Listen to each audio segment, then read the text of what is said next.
Hello everyone, welcome. A beautiful day today, the sun is shining. So, my mother always used to say, make hay while the sun shines. So, that's what I'm going to do. I want to talk about what real life is. Real life is life in God. It's life from God. And it's God's life in you. Christ said that, he said, those who hear my words and believe him who sent me will have life, and though they die, yet they will live. Something like that.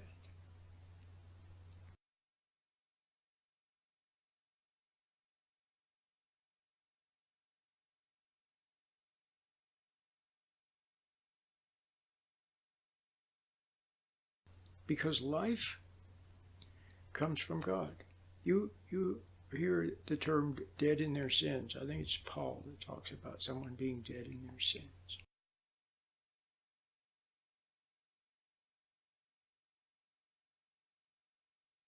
Christ said, let the dead bury their dead. Let the dead bury their dead. Now, why are they dead?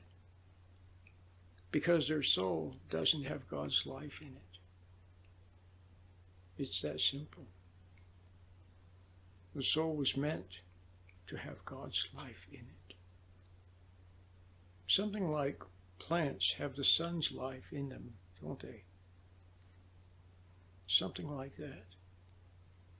And to have God's life in you is to have eternal life. It is eternal. It's a kind of life.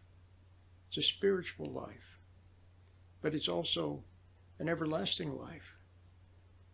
It's eternal because it's from God. And God's love is eternal, and his mercy. It's the most wonderful thing. Most people are dead. Yeah, they go around, they go through the motions, they laugh at jokes, and they scream at ball games, and they somehow go through the motions, but they're dead. I don't know if you can remember when you were a teenager, you were very perceptive. You were very perceptive at that time, and you saw that that a lot of people, they were like dead. They said things and laughed, and it was like they were machines. And unfortunately, it tempted you to have contempt for them. It may have tempted you to resent them. So now you have to just see that they are dead. It's like the Night of the Living Dead. Remember that movie, The Zombies? There were a bunch of zombies. They were dead, but they moved around. They looked like they were alive, but they weren't. They were zombies. Most people are zombies. They don't have God's life in them. And so there's just so many things I could say about it. But if you want to have God's life in you, then you must become something more like you were when you were a little child. You have to admit that something is missing. You have to admit that a lot of times you're phony, false. You have to admit that you've been resentful. You've hated other people. See, you blamed them. But the very blame and resentment of others is what sustains your deadness. Because if you didn't resent them, if you didn't blame them, if you just sat there with your deadness and just said, okay, something's missing, I haven't been living my own life, I'm just going through the motions, I pretend this and pretend that, and just admit it, and don't resent it. Then, see, you're very close to accepting the real life and having the real life come into you. But it has to come with truth. See, as long as you cling to some lie, or to some self-image, or to some goal, or something you want, see, That's usually what it is, something we want. You want your dad to admit that he was a rotten dad. You want your mom to admit that she yelled at you. You want your boyfriend, ex-boyfriend, to admit that he cheated on you and say sorry. And you want other people to acknowledge you and say, oh, you've done such a wonderful job, and we're sorry we never told you that you were so wonderful and did a wonderful job. And it's all that kind of stuff that you hang on to, those grudges and those resentments and those goals. You want something. You want acknowledgement from the world. See? And when they don't give it to you, well, then you resent them. You secretly resent them and judge them and hate them. So you hang on to that. So you got to let it all go. You got to let all that stuff go. And then it'll seem like there's nothing. See, it'll seem like there's nothing. But just beyond that, letting go. So how come people can't make that step to the beyond, through that door, to God's life within them, to joy? Like when you were a little child, you tasted of it. You know that it exists. You know that there's a life from God that exists. And the way you know is because you were very close to it when you were a little child, when your eyes sparkled, when you had delight and joy and spontaneity, and life was an adventure, and you loved to discover things. You tasted of it. You were very close to it, so you know it exists. But then you lost it. You lost it. How did you lose it? Well, you made things of the world too important, and you resented other people. See? And you weren't serious or sincere about searching for the truth. You didn't mind the truth when it pointed the finger at somebody else, but when it pointed the finger at you, you didn't like it. And you were prideful, so you became prideful. See, when you start to live a lie and want an image and want something from the world and separate from God and start to become dead, then you become very defensive about it because you don't want to admit. See? So you took on pride as a defense, but when you took on pride as a defense, see, judging others, resenting others, looking down at others, having contempt for others, blaming others, see, or comparing yourself with others. Well, that was a substitute life. And pretty soon that was the only life you knew, escaping into your thoughts, thinking about what she said and what he said, and he's no good and she's no good, and look at her and look what she's doing, and look at her boyfriend and look at her husband. And see, that became a substitute life. But it's not a real life, and you're dying when you live that way because you're separated from your Heavenly Father. Now, along the way, there were people who didn't want you to have joy. See, they lost it. And so they resented other people that lost it. If they were happy, if you were happy, if you were spontaneous, they resented you, even as you may have now come to resent other people when you see them happy or you see them spontaneous. You resent them.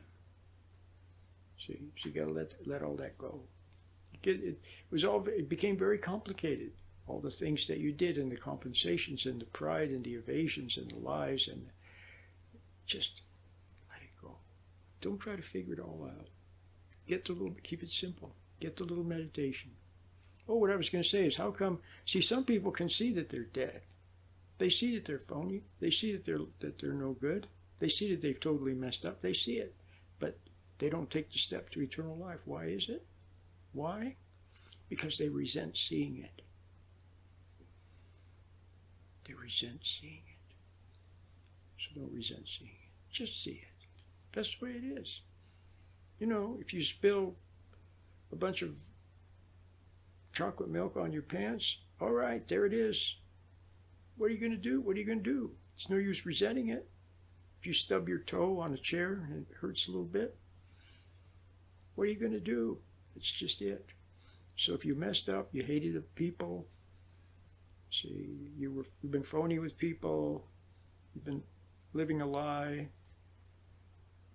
All that stuff. Okay, well, so that's it. So what else is new?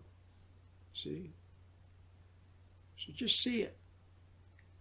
And just go about your life quietly. But, see, wishing that you could find this life of which Christ spoke. And wishing that you could be a better mom, better dad, whatever. See? Knowing that you can't make yourself one. You've tried.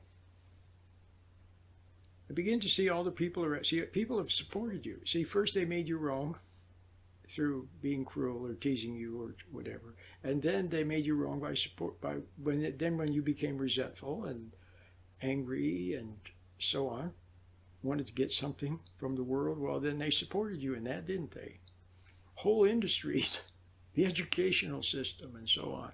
They're experts at taking the life out of learning, making it dead, making you dead, and then coming to your aid and claiming that they can make everything good. They robbed you, and then they're going to spoon feed you knowledge to make you better. See, they're the very ones that robbed you in the first place, and the looking to them for answers, you're looking in the wrong place. Can you see that? But don't resent them. See, there's two ways you can look to other. You can look at other people like longingly for what they can give you. You can look to others for what you think you can take from them. You can look at others resenting them. You can look at others hating them. See? You can look at others blaming them. Or you can just stop looking at others. Stop focusing on them. Just go about your life and try the little meditation that I made. It's very nice, you know. I have a 4-part meditation. Not a lot of people are ordering it, so something's wrong. I'm not getting it across just how beautiful it is and how helpful it might be. See, it's not important that it's beautiful. A lot of things are beautiful. Poetry is beautiful, you know. But it doesn't do you. You're not going to find eternal life. If you look to poetry, if you look to literature, if you look to music, if you look to the words from a preacher, if you look to some expert, some guru, some counselor, you look to them for answers. Don't look to them for answers. Hear what they have to say. If they say something is true, well, that's nice. But ultimately, your search must be for the Father you've never known, so that He can answer. See, it says in the Bible, God said, I am a jealous God. So if you look to your boyfriend, to your wife,